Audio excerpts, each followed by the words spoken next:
నమస్తే welcome to inside stories. వైసీపీకి వరుస షాక్లు తగులుతున్నాయి.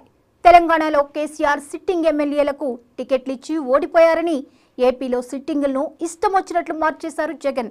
ఎన్ని మార్పులు చేర్పులు చేసినా వైసీపీకి చరిత్రాత్మక పరాజయం తప్పలేదు. దాంతో ఎన్నికల్లో సీట్లు దక్కని అప్పటి సిట్టింగ్ ఎమ్మెల్యేలు ఒక్కొక్కరుగా పార్టీకి గుడ్ బై చెప్పేస్తున్నారు. జగన్ నిర్ణయాల మీద అక్కసు వెళ్లగక్కుతూ తమ దారి తాము చూసుకుంటున్నారు. ఆ క్రమంలో తాజాగా పిఠాపురంలో వైసీపీకి పెద్ద షాక్ తగిలింది.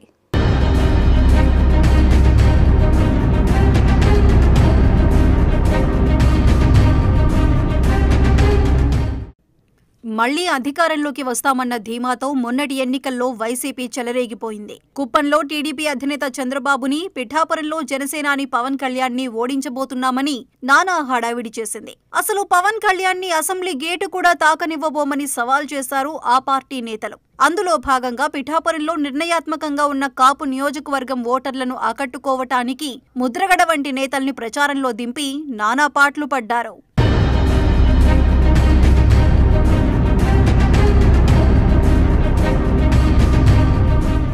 సీన్ కట్ చేస్తే పిఠాపురంలో సంచలన విజయం సాధించిన పవన్ కళ్యాణ్ వైసీపీకి తన బలమేంటో చూపించారు. ఏకంగా 70,000కు పైగా మెజారిటీతో వంగా గీత మీద గెలుపొంది పిఠాపురంలో జనసేన జెండా ఎగురేశారు. నిజానికి పోలింగ్ నాటికే పిఠాపురంలో వైసీపీ పరాజయం ధ్రువపడింది. అక్కడ వైసీపీ సిట్టింగ్ ఎమ్మెల్యేగా ఉన్న పెండెం దొరబాబును పక్కన పెట్టిన జగన్ కాకినాడ ఎంపీగా ఉన్న వంగా గీతను తీసుకువచ్చి పిఠాపురంలో పోటీకి పెట్టారు. పిఠాపురంలో దొరబాబు రాజకీయ ప్రస్థానం ఘనంగానే సాగింది. 2004లో మొదటిసారి పిఠాపురం ఎమ్మెల్యేగా గెలిచిన ఆయన 2014లో టీడీపీ అభ్యర్థి వర్మ చేతిలో ఓడిపోయారు. తిరిగి 2019లో ఎమ్మెల్యేగా గెలిచారు.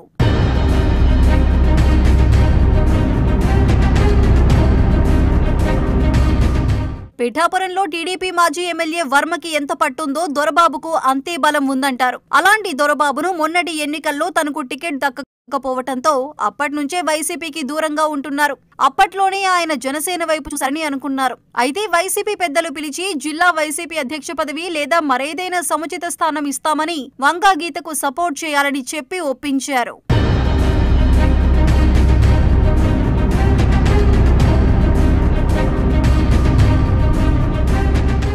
అయితే ఎన్నికల సమయంలో పిఠాపురంలో పెత్తనమంతా ద్వారంపొడి ముద్రగడలదే నడిచింది. దాంతో తనకు సరైన గుర్తింపు ఇవ్వలేదని, కనీస కార్యకర్తగా కూడా చూడలేదని దొరబాబు అసంతృప్తితో కనిపించారు. తనను కాదని కాకినాడ ఎంపీగా ఉన్న వంగా గీతకు అవకాశం ఇవ్వటం, దానికి తోడు వంగా గీత పార్టీ కార్యాలయాన్ని తన ఇంటి సమీపంలో ఏర్పాటు చేయటం దొరబాబులో అసంతృప్తిని మరింత రగిల్చిందంటారు. మొత్తానికి తన నిర్ణయం ఏంటో ప్రకటించిన దొరబాబు ఫ్యూచర్ ప్లాన్ కూడా ప్రకటించేశారు. ఆ అసంతృప్తి ఇప్పుడు బయటపడింది.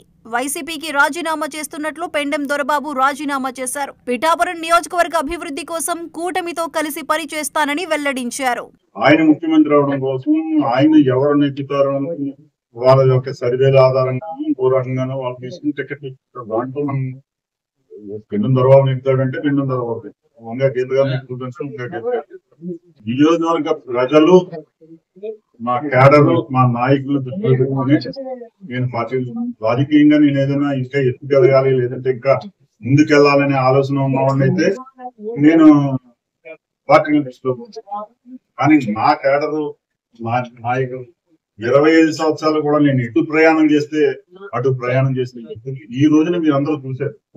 ఎంతమంది సర్పంచులు, ఎంపీటీసీలు, కౌన్సిలర్లు అందరూ కూడా నాకు నేను పార్టీ రిజైన్ చేస్తానన్నా కూడా ఇక్కడికి వచ్చారు అంటే మీరే అర్థం చేసుకుంటున్నాను. మీడియా అందరూ కూడా చాలా చూస్తుంది. కానీ వాళ్ళందరూ కూడా రాజీనామా చేస్తానన్నా నేను ఇవాళ కాదు, మీ అందరికీ సరైన మార్గం చూపించి సరైన ఈ నియోజకవర్గ అభివృద్ధికి తోడ్పడే విధంగా ముందుకు వెళ్దాము.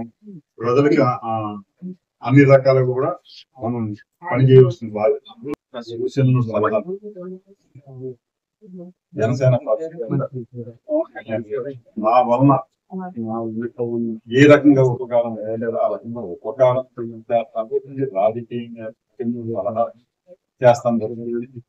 ఏదో అక్కడికి వెళ్ళి నేను ఇన్ఛార్జ్ చేస్తానని అనుకుంటున్నావు, కానీ నేను రాజకీయాల్లోకి పిఠాపురంలో పవన్ ని ఓడించటానికి వైసీపీ సర్వశక్తులు ఒడ్డింది. అలాంటిది ఇప్పుడు ఆ పార్టీ మాజీ ఎమ్మెల్యే దొరబాబు స్వయంగా పవన్ కి జై కొడుతూ జనసేనాని వెంట తన పయనమంటున్నారు. అది నిజంగా జగన్ కి పుండు మీద కారం జల్లే నిర్ణయమే అంటున్నారు. మొత్తానికి వైసీపీ మాజీలంతా ఆ పార్టీకి దూరం అయ్యే పరిస్థితి కనిపిస్తుంది ఇప్పుడు.